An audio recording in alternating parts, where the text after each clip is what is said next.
Mr. Nigeria, Ogu says poor girls turn him on. The poorer the girl, the turned on he is.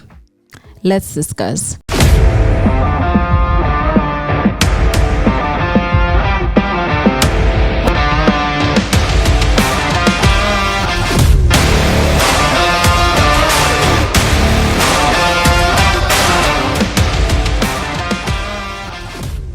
Hello there, my name is Janita Maaya. Welcome to my YouTube channel. I am on the road to 10k subscribers, so please do me the honors and subscribe. Take a moment and subscribe for more exciting stories like this and lots of more entertaining things on my channel. Okay, let's dive in. Mr. Nigeria Ogu says he likes poor girls that actually do turn him on.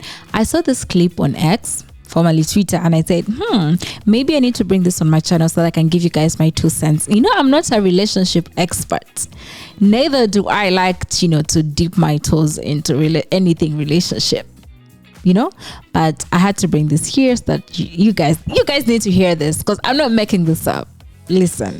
Poor girls turn me on. I think that the poorer the girl, the more attracted I am to her. Yeah. It's only a poor woman that will wake up by 7 a.m.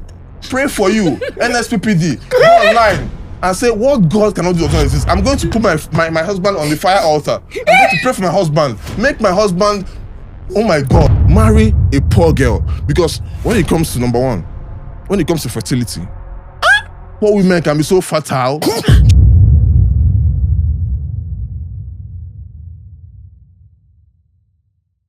Two things that kind of made me unsettled when I watched this clip. It's all fun and games, but you know what? I stand for the girl child. I will stay defending women is what I do. He said, oh, marry a poor girl. A poor girl turns me on. One poor girl will wake up at 7 a.m. and do all these things for you. I mean, I think to him, a poor girl is going to do everything she can to make sure she maintains the relationship with said gentleman because said gentleman has money, right? And that there in itself is inequality between the couple, right? Between the two people in the relationship. Because when one of you has all this power, all this money over here, and then you are here that poor, then guess what? What is it looking like? She's going to do everything she can to make sure she makes you happy so that you can stay paying what bills you're paying and giving her what little money you're giving her, right? He also goes on to say, oh, poor girls are very fertile. Where is the scientific fact?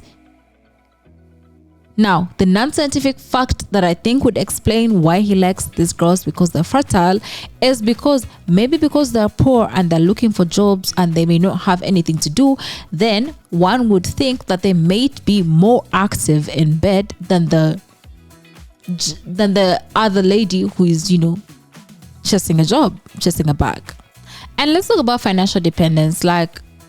We can laugh and kiki all day and do what we want, but we know of situations where one partner is significantly more wealthy than the other partner. They make more money than the other partner, right?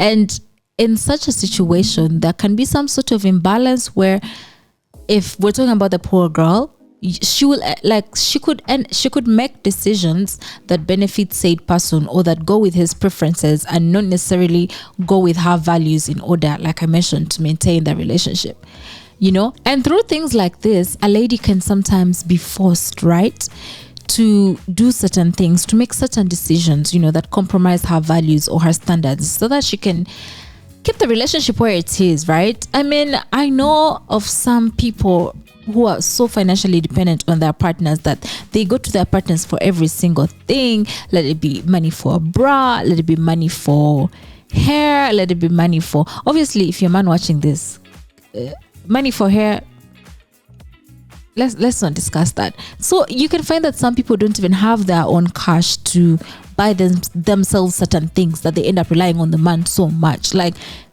Obviously, a woman like that isn't thinking of leaving. A woman like that is thinking, what can I do to make sure, if you've been on this channel, all I talk about is a cash cow. What can I do to make sure this cash cow is well fed and it keeps cashing out the cash or giving me the milk? So to some men, they may say, oh yeah, I want a poor girl, because, she could be easy to control. Yes, you are controlling her with your money.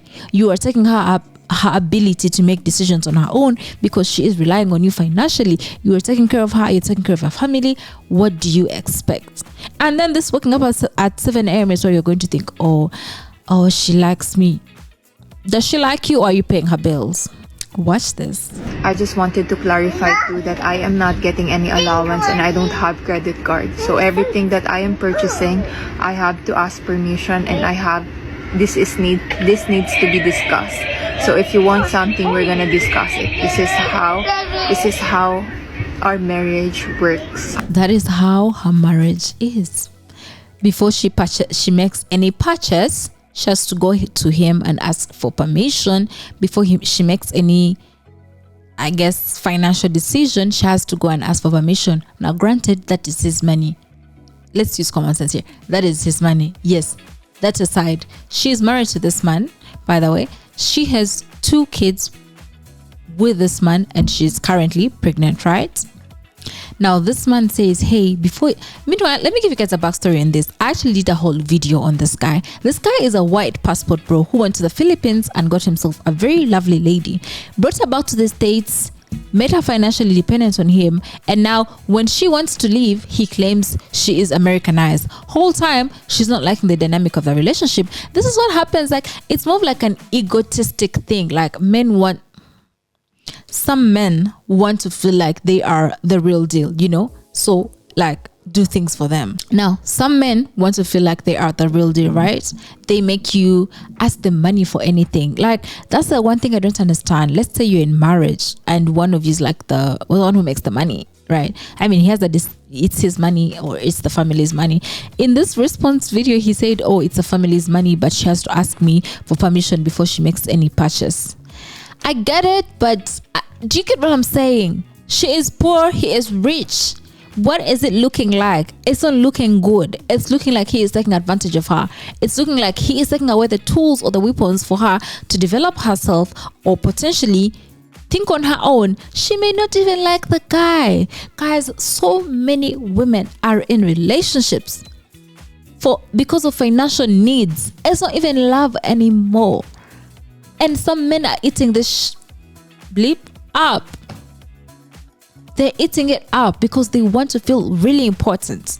Did you know that in some situations, people seek relationships with partners who are, in financial need or like in hard times, because it sort of like gives them the ability to control or manipulate the person, because they will always come through and it's going to look like they're coming through to save the person. But in actual sense, they're coming through to save the person so they can stroke their ego, so they can feel good about themselves, and they can always control this person. And that's actually a form of exploitation if you look at it, because why would you go out of your way to make sure you look for this vulnerable person so that you can come in and sweep them off their feet and help them out with A, B, C, D? But in actual sense, you have an agenda. You want to feel important. I'm sorry, but so that you can feel important. I think sometimes when you look at it, it's pushing someone to be.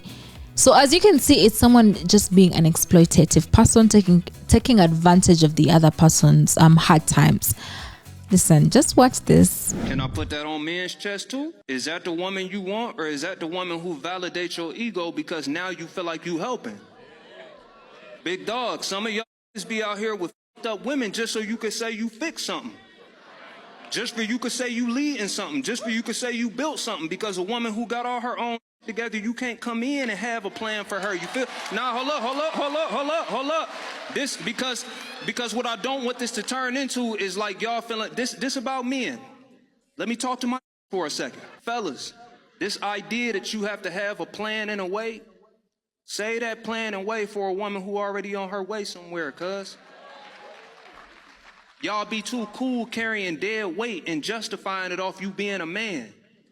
Y'all too cool with women who ain't got for you eating off your plate just because you got a plate to provide. And then you the nigga that's complaining 15, 20 years later about how women don't appreciate this. No, you got with a woman that was never grateful. She was needy. You got with a woman who needed it, and you happen to be, my G. You happen to be. You're right. That don't make you no solid dude. That don't make you no stand up. That make you just like these women we be talking about that don't got no boundaries, fam. You just don't value your wallet enough and don't value your hard work enough to guard it from women who ain't worth it, Brody. That was so funny. I guess it's like advice to the men, like not to cut off the date weight, cut off the baggage. Sometimes you don't need to step in and save every woman. Like sometimes you need to cut women off. I get what he's saying, right? Because some men make the savior complex their whole identity. I think if you're watching this and you're a man, let me know in the comment section. You love to save a woman, right? You love to feel needed. I mean, that's in a healthy relationship, the feeling of being wanted, the feeling of being needed is appropriate because it's a healthy relationship, right? You need to feel like your partner actually needs you in certain things so that you can step in and help out, so that you can feel like you are contributing to something to the relationship. Now, it gets bad. Well, that is your whole personality. All you want to do is just keep stepping in, serving this person so that you can maybe somewhat keep them where they are, right? I actually saw some screenshots from this post that I wanted to read out to you guys so that we can understand what we're dealing with here. So one of the comments said, "Lol, you are a crown. For real, it's the same way women are attracted to rich men." I don't see what's wrong in what he said. I actually see what's wrong in what he said. Now, I understand women being attracted to rich men. I guess they want to feel provided for and whatnot. They may have their reasons. Some women may see a rich man to hold some sort of power, and some women are attracted to that type of thing, right? There's nothing wrong. So he's saying he doesn't see what's wrong with what he said. I see what's wrong with what he said, because to me, as a viewer online, I see it as, oh, you want a woman who is down so that you can keep her down, right? You want a woman who's down so that you can exploit all these ways to keep her where she is, right? Now, granted, he can come in and change her life, upgrade her from being a poor girl to something else. Shout out to him. But there's so many instances where men come in just to keep women where they are, right? And this other comment said, from Toby, said, "It's simply a thing of power and control. A poor person worships a rich person. If she's poor and she takes him as Lord and Savior complex, she goes to him for every single thing that she wants and needs. A poor person oftentimes is not exposed enough to both the good and the work of the world, so he controls what they know and perceive," which is true. I feel like it's more about control. It's more of like, what can they do, like what they have? Because it's not like you're not going to wake up and leave him with what? You have no money, you have nothing on you. So I say all this to say, if you're a woman watching this, I hope so, I know it's mostly men but if you're a woman watching this, in whatever it is that you do, please and please and please, for the love of God, have your own money. Have your own something going for yourself. Let the man be a bonus to what it is that you already have going on. Let him add on to what you have, right? Let him add on to what you have, because this whole "I will marry a rich man, I'm seeking a rich man," you're degrading yourself. Sorry, not degrading by getting a rich man. I'm just saying, like, sometimes some women will go out of the way to lower their standards so they can deal with this said rich man, forgetting that if they actually decided to give themselves the same energy that they give chasing a rich man and put into their own lives, do you know how amazing life would be? Do you know how that would change their life? So I say this once again, because you're not going to go to your man and ask for every single thing. Pads, bras, toiletries, like, oh, I need money for this, I need money for this, I need to visit a friend, I need money to go, I need to go somewhere, I need money to go. Like, some things you'll have to clear for yourself. And what some of you may not understand is that we all have black tax. Well, not all. Most Africans have black tax, especially African girls. The black tax is heavy, right? So when your people back home are asking you for money, and you still have to go to your man to ask for money, right? Let's say there's a contribution somewhere, and it doesn't even make sense for the guy, but it makes sense to you. You can't even get money out of your pocket to send back home. You are having to ask for money, right? Now, I know some people are watching and they have housewife fantasies. Their dreams to be a housewife. And we're not judging you over here. We listen, we don't judge, okay?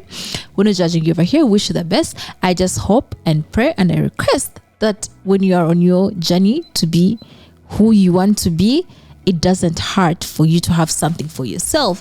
You know, I mean, let your kids also see that mommy was actually a hardworking person. She tried. Yeah.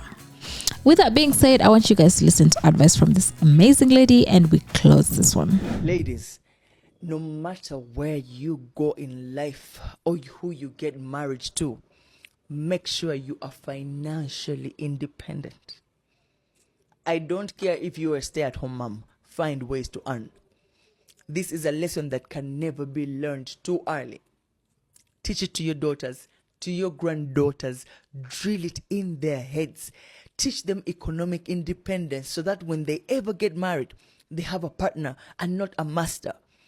We've all heard the stories. If you haven't, go to my Q&As. All right? Many women are forced to live lifestyles they don't want to.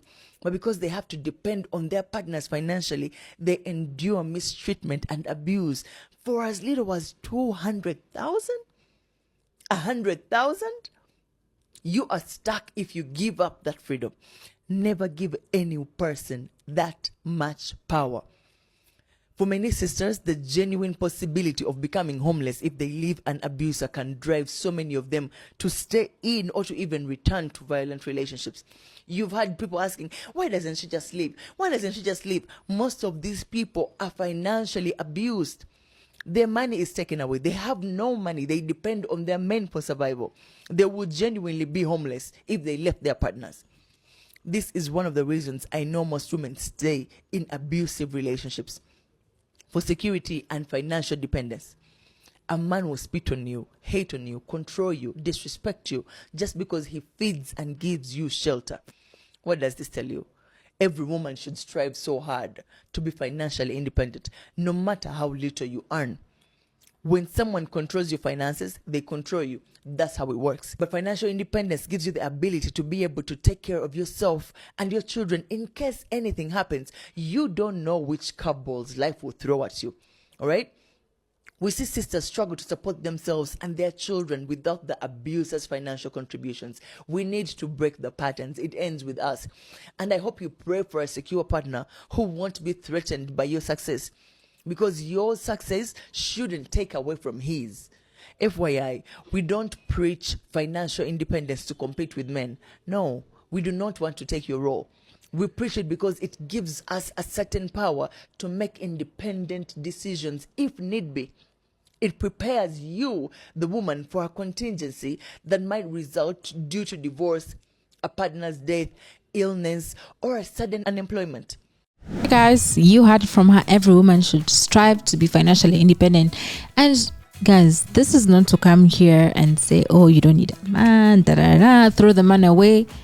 No, love is a beautiful thing. When you find someone who makes your life beautiful, get with a person and just continue. But I also say this to say, have your own thing. It doesn't hurt to just have something for yourself coming in. You can even be a housewife with passive income. That's the goal. Okay? That is the goal. Like, do that.